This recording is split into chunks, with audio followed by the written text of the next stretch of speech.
have an injury update for you. Olivia Harlan, sideline reporter. What do you have?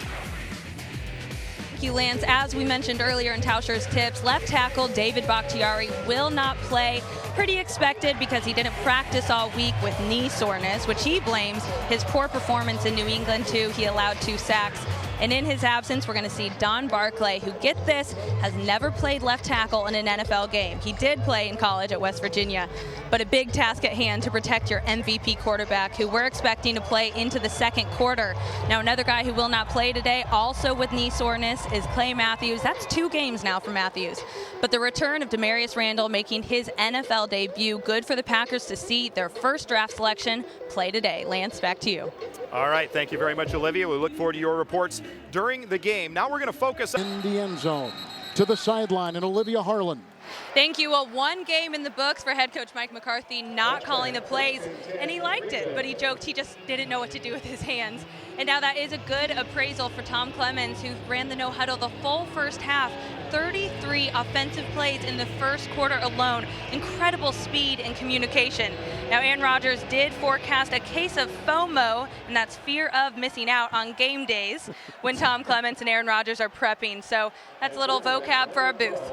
We like that. Thank you. We need all the help we can get. And here comes Rodgers.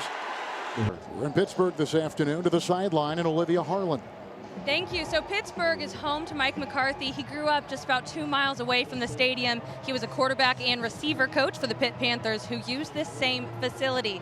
Last night he got to enjoy his sister's home cooking at her house just down the street. And then today he has 40 friends and family members at this game. Pretty big ticket request there for old coach. And then tonight he's taking his players, the whole team, to his favorite restaurant here in town. And then they're going to catch a later flight back to Green Bay. So good homecoming for Coach McCarthy. That's right, Olivia. The game was originally a 7:30 start. The Pittsburgh Pirates had their game moved by ESPN to a night game. This game was moved to a noon game, but the charter, Delta Airlines.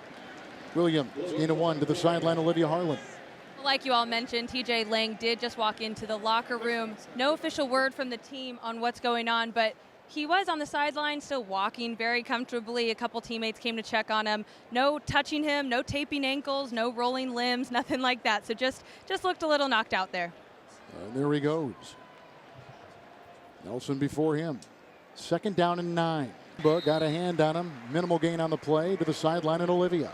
Thank you, guys. Pro Bowler Eddie Lacy here. Eddie, this quick tempo, no-huddle offense works because you're an every down back. How have you made yourself so rare and versatile as a 3rd down player? Definitely my teammates helped me out, and, getting more comfortable and, just believing in myself. My first year when I got here, it was difficult to learn everything, so I just played the first 2 downs. But in year 2, they did a good job in staying with me after practice and just going over, what I'm supposed to look at, and, I just got a lot more comfortable with it. Well, your comfort makes this work. And Coach McCarthy says that your biggest jump from year 2 to year 3 has been in your receiving checkdowns, your pass protection. What have you worked on specifically with those areas? Our number 1 rule in our room is protect the quarterback. If you can't protect the quarterback, then you can't play. We know how much he means to this team. So, you have to be able to protect him. So the 2-minute warning. That definitely was a big emphasis, going into this year, too, so I can continue to play on 3rd downs. Eddie, appreciate it. Back up to the booth. Thank you. Thank you. The Wisconsin Lottery presents the 2-minute warning. Packers scratch games are on sale now with a bonus drawing for private. Player down right there. Sammy Coates to the sideline. Olivia Harlan.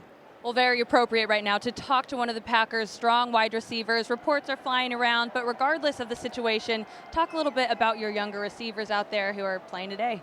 Yeah, we got some young guys that, they're trying to gain experience, giving them an opportunity now to see if they can make some plays, and, we look forward to seeing what they can do. Now, a lighter note, your birthday yesterday. How'd you celebrate coming here to Pittsburgh? Yeah, just came here to Pittsburgh. I had some friends come in, my girlfriend come in, and we all just went to dinner and hung out. So it was a good time and a great way to celebrate 25th. Absolutely. And then, quick note, your Kentucky Wildcats, what do you like for this year? Oh, man, I hope they do well. I hear you're with SEC Network, right? Yeah. Yeah, so hopefully they do well. You can check them out. All right, thanks, Randall. Back up to the booth. Great, and as Rich has been talking about, Cobb now becomes the number 1 guy, the focus of this passing attack, and because the Packers have not announced Jordy Nelson, we're not going to go there right now, but when we get word, we will try to pursue that maybe with some players on the side. Lets him go through to the sideline, Olivia Harlan. Well, if you're following league news, it seems almost every day you see some NFL training camp, all these scuffles, even quarterbacks throwing and receiving punches. So why not the Green Bay Packers? No fights at camp so far. Coach McCarthy says that is a trained skill, a part of their coaching discipline. Such aggression and then knowing when to turn it off is a discipline. As for why they don't do a practice week with another team, like a lot of teams, Mike added, we don't want to leave Green Bay. And after tonight, they stay in Green Bay until September 12th. Great, and they'll look forward to that with the 1-yard run right there. But Mike talked to us this morning, and he said that, you know, it's a discipline. He said, we want players